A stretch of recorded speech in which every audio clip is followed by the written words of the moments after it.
everyone. Excited to be here with another episode. Today I got Sylvain from Footbar, and the fun thing is that I asked him before this recording if I could call them a GPS company. And he said this is a common mistake. So, Sylvain, introduce yourself and explain us why is that a mistake and what your company does. Absolutely. The idea of our company is to make statistics available to every football player in the world. So obviously we used to talk a lot of GPS trackers in football because we see the professional clubs having vests with GPS trackers that can record their position, their speeds, their physical data, etc. And our vision is to make the data available to every single player in the world. So we have a device that is not worn as a vest, but it is worn on the leg. And it will produce same kind of statistics. There will be physical data, number of kilometers you do, number of runs, etc. But there will be no position. I mean, you won't know where you are in the pitch. So in that sense, it's not a GPS tracker, but it provides what matters for the player. It's the analysis of the different runs and etc. Plus, it also provides technical data. So the number of passes you do, number of tackles, shot, etc. And yes, GPS vests don't provide it. So we are not exactly the same, not the same technology, but it is so common that people talk about GPS trackers that we know that even our customers say we are a GPS. So it is okay. Okay, but now we won't call you a GPS. We know what you do. From what you said, I already got a million questions written down, but let's break it down, part by part. You mentioned that you created this device and that collects data automatically. First of all, which exact data points do you collect? Yeah, so we reconstruct everything that happened in the game. So basically, you put your tracker around your leg, you start playing, and the device record every movement of your leg. This is the raw data, the movement of your leg. Then there is an AI layer that makes an interpretation of those movements to see what you are doing in real time. So are you running? Are you making a pass, a tackle, a shot, a control, dribble, etc.? Every gesture that you can imagine a football player is doing. So this is the timeline, let's say, that is produced. And then, on top of that, you have analysis that is done. So the analysis can be, for example, total. It can give you the total number of kilometers you did, the total number of passes you did. It can be average or maximum. What is your average speed, your maximum speed, your maximum shooting power, etc. But, and it is more important for us, there can be a deep analysis. There is a virtual coach that will analyze what you do and give you analysis of your session in natural language. So it's like a virtual coach you have on your app, saying what are your strengths, what are your weaknesses on this session, how do you measure with the average. For example, if you are, let's say, a midfielder, 16 years old, male, how do you compare with the average of this category, etc. So there will be an in-depth analysis of what you did on your session. Really interesting, right? So if I wrote it down correctly, basically you collect raw data from your device that is connected, that is tied to a leg of a player that players are putting on their legs. And then you mentioned that in real time, you have an AI system that takes this data and... So this is not real time, just to be complete. What you do, so you have your own device, you turn it on with your mobile phone before the game, for example, then you wear it, but you play the game just usually, you don't interact with data while you're playing. It's after the game, when the session is over, then you connect again with your smartphone to turn off the device, send the data online, and there the AI processes the full signal to give you the summary of your session. And how long does it take for your system to be able to understand all of the raw data and to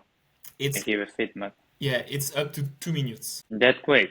Okay, yeah, really interesting. So tell us about this technology a little bit, because you're actually CTO and you're the brain of it.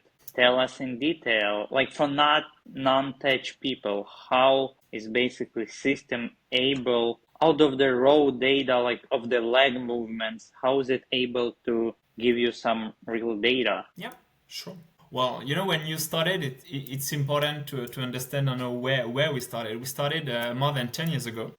Mm, And 10 years ago, there were already GPS systems, as I mm-hmm, said, that were sold to professional teams mainly. And our vision was really to democratize the access to data.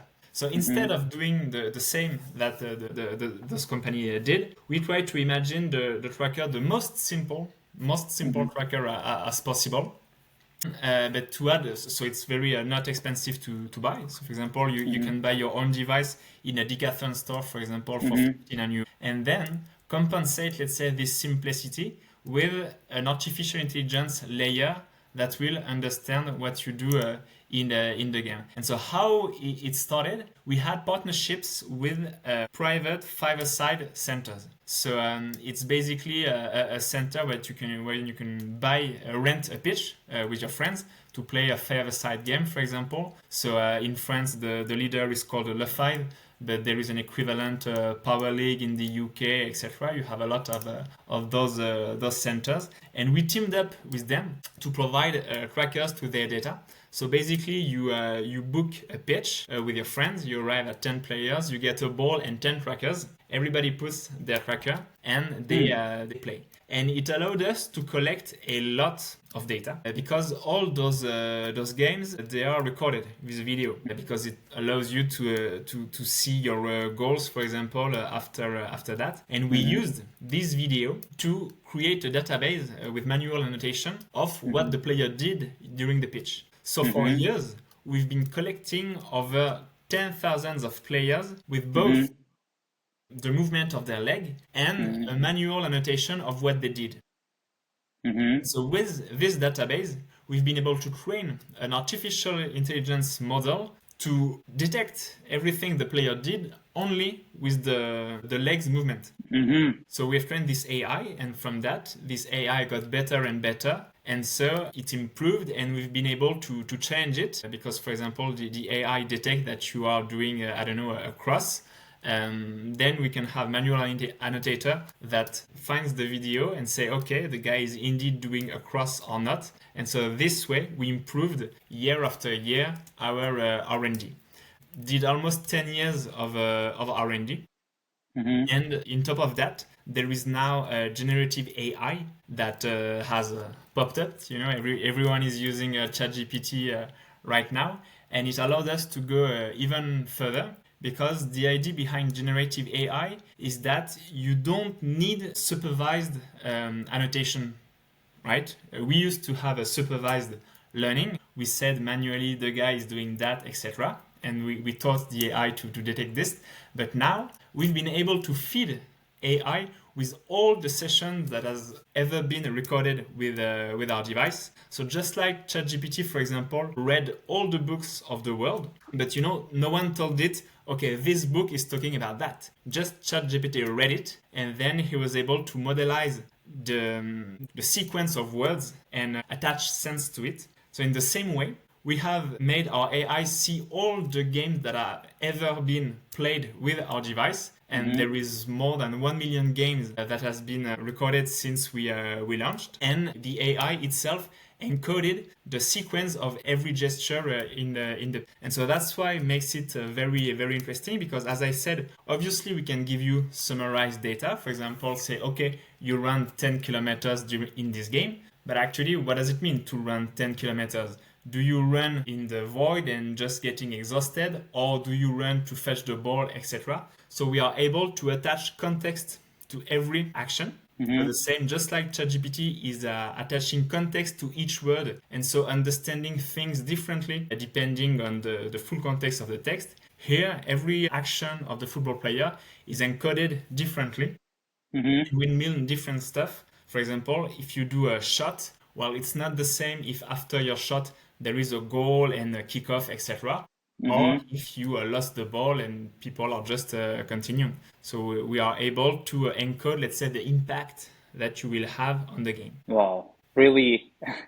And we've talked about this really huge and amazing technology out there. And, you know, to ask you this, how accurate are you? Well, this is pretty accurate because everything actually is a probability. Mm-hmm. So, for example, I will be able to detect that you are, let's say, making a pass at 80%, but the AI still has 20% of it thinks that it can be a shot, for example. Sometimes when you Mm-hmm. have a player that plays, you're not even sure he wanted to make a pass or make a shot. You always have a Mm-hmm. doubt. In the same way, our AI can have a doubt and say, okay, I am 80% sure he wanted to make a pass, but 20% sure he wanted to make a shot. But actually, we don't mind because the thing is, the AI just keeps the probability and say, okay, I have a doubt. Maybe it was a pass, maybe it was a shot, but the processing continues. And in any case, well, we know that the player had the action. So as Mm-hmm. it's always a question of probability, you don't have to be a sure at 100% on every gesture to reconstruct the full game. If I do the parallel with text, with ChatGPT, for example, you can make a mistake when you type a sentence. You can misspell a word or even forget a word. It doesn't Mm-hmm. matter. It still gets the sentence and is able to understand it.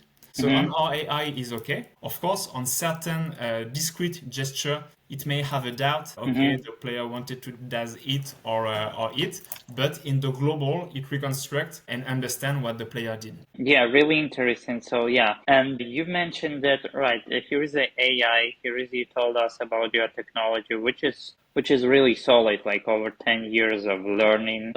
So right now, how do you improve it? Well, we keep collecting data. The good thing is that right now we have sold last year we have sold around 30K crackers. So there is still room to go because there are 300 millions of players in the world. But it's Mm-hmm. already a large amount, and every day we have tens of thousands of games that are played with Mm-hmm. our device. So every day we collect more data than I don't know. Just to make a comparison, in a professional league, for example, you have 400 games per year. Well, we collect 400 games in a couple of minutes in a pretty busy evening. So yeah, we still continue to collect a lot of data, and that's really important for us because for those kind of model, the transformer architecture, for those who know about it, the more data you have, the better it is. So the good thing is we keep collecting data every day, and our data is our AI is getting even better every day because it keeps seeing games that it has never seen before. And is this data always connected with the videos? No, no, no, no. Indeed, it's a good thing to understand. At the beginning, when we made supervised learning, we need to have a source to know what is the truth and check if the AI was good or not. But now with this new architecture, it's called auto self annotation. Actually, you don't need to have a third party telling you that the guy did that. It's like just ChatGPT again to take the parallel. When you make it process a book, you Mm-hmm. don't tell him, well, the book is talking about love or war or whatever, right? It just encoded and added to its memory. And that's the same for football game. We don't need to tell him the new game had this characteristic or not. It just adds it to its internal memory, and so it makes it aware of new stuff that can happen on a pitch, but you don't need to know exactly what happened. But afterward, what we can do is indeed for the games where there is a video attached, we can indeed watch at the video and check what the AI understood to check that it's accurate or not. But to train it and to reinforce it, we just need raw data. We don't need a third party data. Mm-hmm. Okay, yeah, now I got you.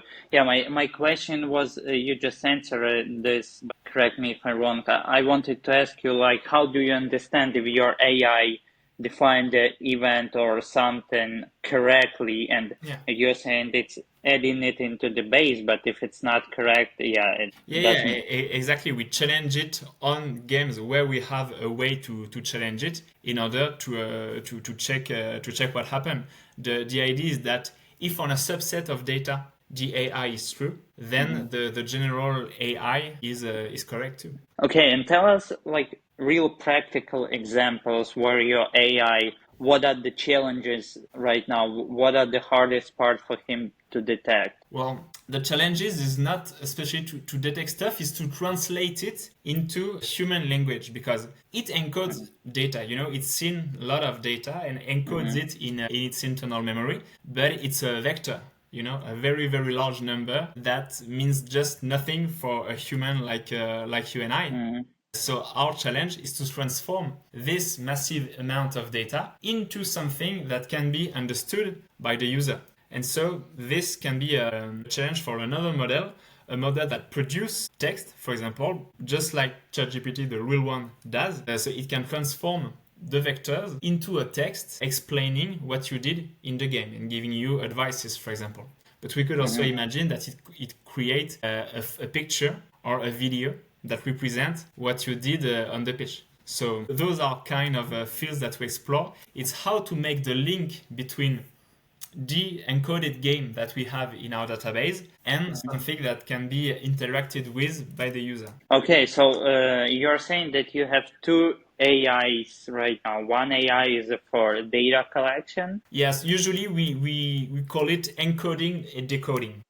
Uh-huh. So there is the raw data. Our AI encodes it into a vector that for this AI, this vector is crystal clear. You know, it is the representation of the game in its mind, but it has to be decoded into something humanly readable. So we have other layers to transform it to something accessible for the player.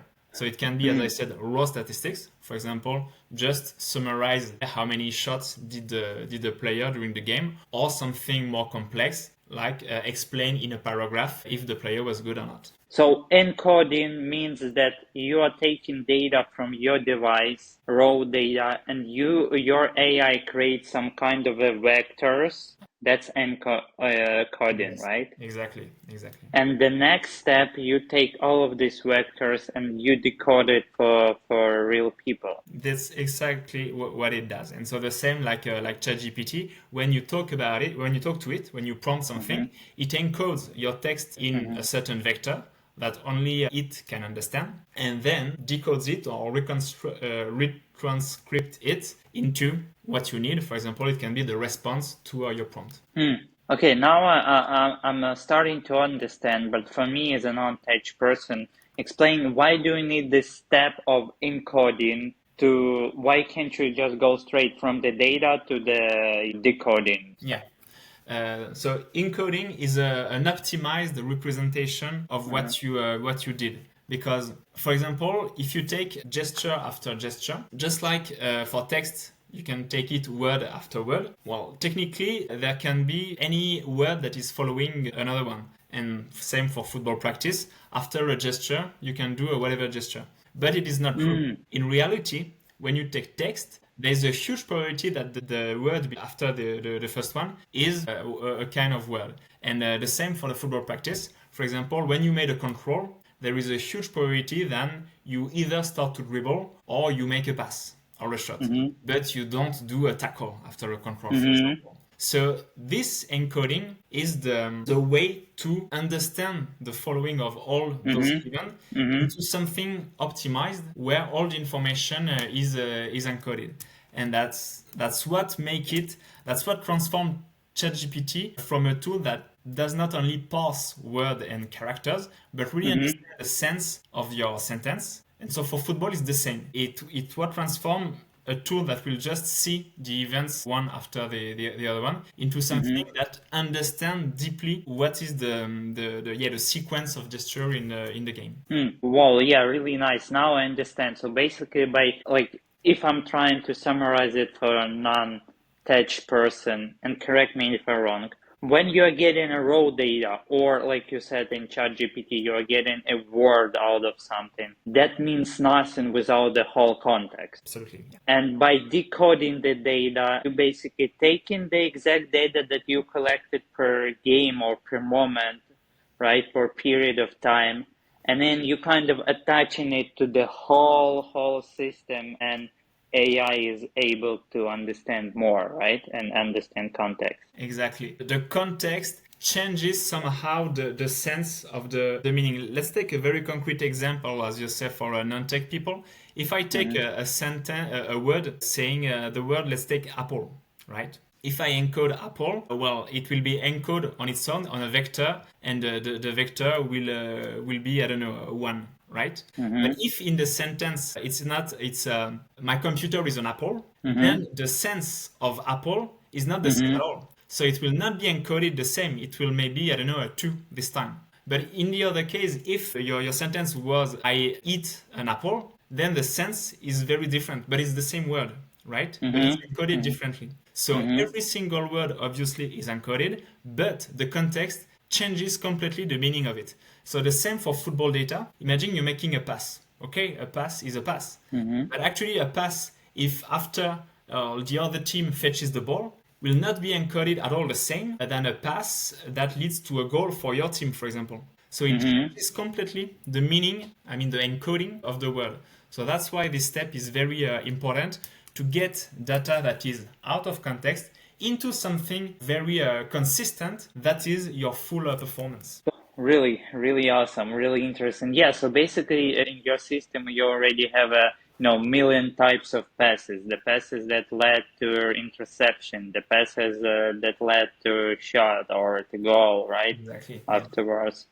Uh, that's really interesting. Okay, so one question I had is that by having all of this data, can you kind of predict by the movement of the leg which type of the event it was? Yes, I, yes, we can, I, we I understand mean, what type of event it is. Yeah, sure. yeah, it sounds like a really, surface question that we were talking about all the time, but let me resort it. So what I'm trying to ask, rephrase it, is that can we say that your AI, let's say, right, I'm doing a pass, right? Hmm? And then let's say there is no more data at all, like completely breakdown, like I don't know, it's all devices just shutting down or something. Can your AI, just by the movement of my leg, understand the probability of future event that happened without having Yeah. more data?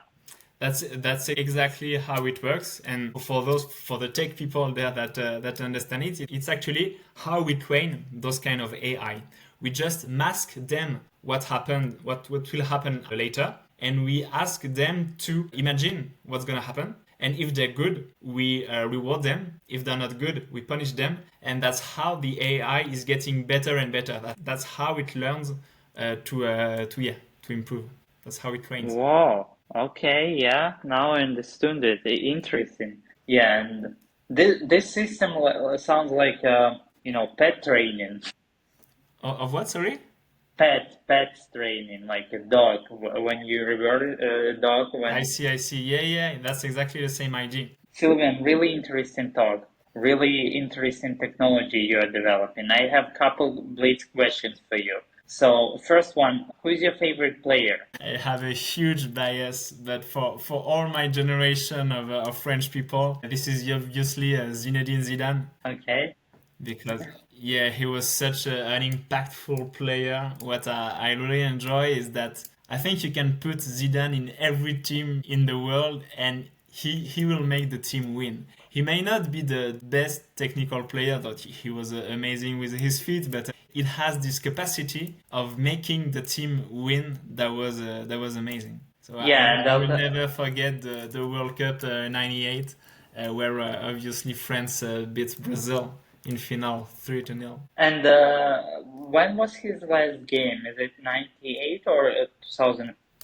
Like, oh no, 98, right? That's the last game he played. The, the last game, I don't know, but yeah, he continued this career after the World Cup. He was something like 27 during the World Cup. He was playing for the Juventus of Torino, and then he moved to Real Madrid to end Yeah, his career as a player and then as a coach. yeah, because what I know, like, I remember growing up, I was like 6 or 7 years old, and everything I knew, he and Zidane already stopped playing, and everything I knew that in his last game in the final somewhere, he got the red card because he just Got it. Of the headshot. yeah, because he did a Yeah, headshot. something we try to forget about it. But indeed, on the second edition of the World Cup, Zidane was not supposed to participate. He was already retired, but the team France was not that good, so he decided to come back couple of months before the competition. Then Uh-huh. he made an amazing competition and led the team literally on his own to the final. But during the final, well, he got excluded during the. I think it was the extra time already, and the France even eventually lost against Italy. Yeah, Yeah, this is that the memory is famous. beautiful. What year was that? It was 2006, I guess. Yes. Correct. All right. Yeah. Like I'm gonna, pass this question, but maybe if you'll be honest, you might say something else. So, what is your favorite sport? It's football, definitely. Okay. Okay. All right. What is the favorite part of your job of what you're doing? Well, it's really about conceiving the future. We talked a lot about AI. I am still convinced that what we are living right now is somehow the prehistory of Hmm. what we'll be able to do in the future in terms of statistic analysis. So yeah, my favorite part is really to think about everything we can do with the tools that we have. Okay. And your most, what you hate most in your job? It's a bit of a cliche about tech people, but administrative task. You have to do it when you run a company. But yeah, I love to spend more time on the product, on the technology. And how big are you? How many people do you have in the team? There is 15 people in the company. Okay, awesome, interesting.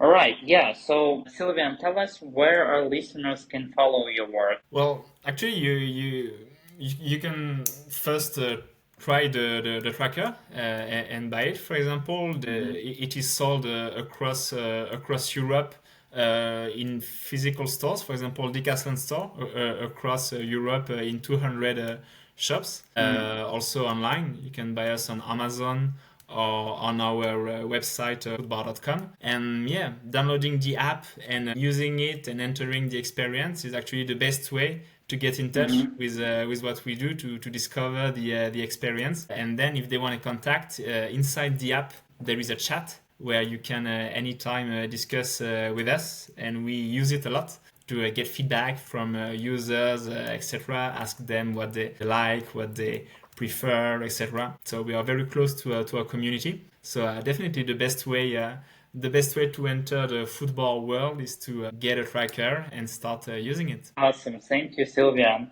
So it was a pleasure to have you, and I want to wish you a lot. Thanks. You're welcome. Thank you.